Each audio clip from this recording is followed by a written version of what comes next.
এবার নজর রাখবো মণিপুরের দিকে। মণিপুর থেকে উঠে আসছে ব্যাপক দুর্নীতির অভিযোগ। অবশ্য পিএম কিষাণ প্রকল্প নিয়ে এই দুর্নীতির অভিযোগ, পুলিশে অভিযোগ দায়ের করার নির্দেশ রাজ্যকে সঙ্গে লোকসভায় জানিয়েছেন কেন্দ্রীয় কৃষি প্রতিমন্ত্রী রামনাথ ঠাকুর। যাব বিস্তারিত, আমাদের সঙ্গে যুক্ত হয়ে গেছে প্রতিনিধি রাজীব দত্ত। রাজীব, কি জানতে পারছো?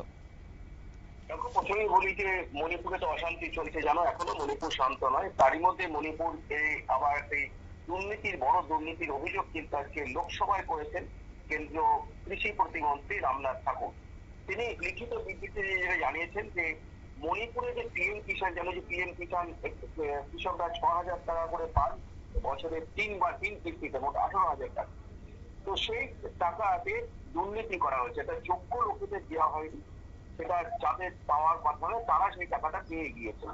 তো এই এই বিষয়টা কিন্তু আজকে ঘোষণা বলেছেন, অভিযোগ করেছেন কেন্দ্রীয় মন্ত্রী, যে কিভাবে তারা জানতে পারলেন যে এই টাকা নিয়ে অডিট করা হয়েছিল, যে মণিপুরের বিষয় নিয়ে সব স্টেটে নিয়ে অডিট হয়। তো অডিট হওয়ার পর মণিপুরের এই বিষয়টা ধরা পড়ে এবং এখন তো রাজ্য প্রশাসন বলতে ওখানে রাজ্যপাল রয়েছে, ওখানে রাষ্ট্রপতি শাসন চলছে।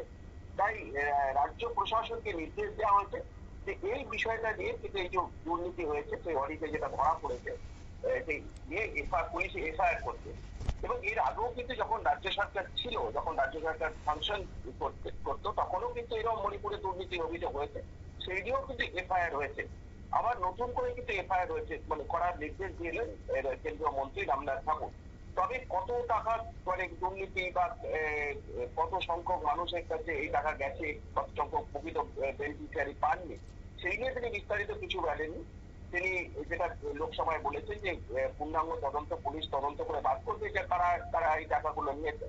আর সেই সঙ্গে তিনি উত্তর দিয়ে যেটা বলেছেন যে যাদের এই পিএম কিষাণ নিয়ে দুর্নীতির অনেক অভিযোগ আসছে এবং সেই কারণেই তিনি আজকে লোকসভায় নির্দেশ দিয়েছেন যাদের কেওয়াইসি ঠিক মতো করা নেই বা কাগজপত্রে গোলমাল আছে, তাদের কিন্তু আর মানে টাকা বন্ধ করার নির্দেশ দেওয়া হয়েছে। প্রত্যেকটা রাজ্যের কাছে কিন্তু এই বার্তা গেছে যে এই টাকা তাদের বন্ধ করে দেওয়া হবে, কারণ যাদের কেওয়াইসি ঠিক মতো নেই, কাগজপত্র ঠিক মতো আপ টু ডেট নেই, তাদের কিন্তু বন্ধ করা হবে।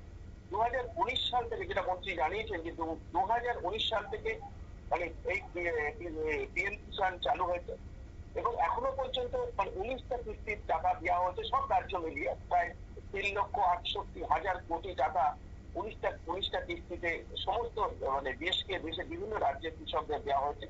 তার মধ্যে খুব সামান্যতম হচ্ছে তোমার হয়েছে, দুর্নীতি হয়েছে, যেটা উনি বলেছেন যে 416 কোটি টাকা অন্য মানে যারা পাওয়ার যোগ্য নয় তাদের ফান্ডে চলে গেছিল, সেই টাকাটা কিন্তু 416 কোটি টাকা ফেরত আনা হয়েছে।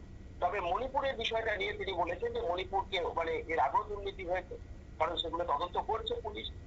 তার মধ্যে আবার নতুন করে দুর্নীতির অভিযোগ, তাই মণিপুরের সরকারকে বলা হয়েছে, এখন রাজ্যপালকে বলা হয়েছে বিষয়টা নিয়ে পুলিশে অভিযোগ করতে এবং পুলিশকে যেন নির্দেশ দেয় দ্রুত এই ঘটনা তদন্ত করে রিপোর্ট জমা দিচ্ছে, যে কারা কারা যুক্ত, কত টাকা, এবং সেটা তদন্তের পরেই উঠে আসবে। শতাব্দী, ধন্যবাদ। আপনারা শুনলেন, অর্থাৎ মণিপুর থেকে সেই দুর্নীতির অভিযোগ উঠে আসছে এবং মণিপুরের পরিস্থিতি এখনো নিয়ন্ত্রণে আসেনি, কিন্তু সেই জায়গায় থেকেই নতুন করে অভিযোগ এবং সেই সঙ্গে দুর্নীতির পর্দাফাঁস, যাকে কেন্দ্র করে রীতিমতো সেখানে চাঞ্চল্যকর একটা পরিস্থিতি। এবং কেন্দ্রীয় কৃষি প্রতিমন্ত্রী রামনাথ ঠাকুর মঙ্গলবার লোকসভায় জানিয়েছেন যে দুর্নীতির অভিযোগে পুলিশে অভিযোগ দায়ের করার নির্দেশ দেওয়া হয়েছে রাজ্যকে। সম্প্রতি পিএম কিষাণ প্রকল্প নিয়ে সেই অডিট হয় এবং তারপরেই এই দুর্নীতি প্রকাশে। নিয়ে নিচ্ছে ছোট্ট একটি বিজ্ঞাপন বিরতি, সঙ্গে থাকুন।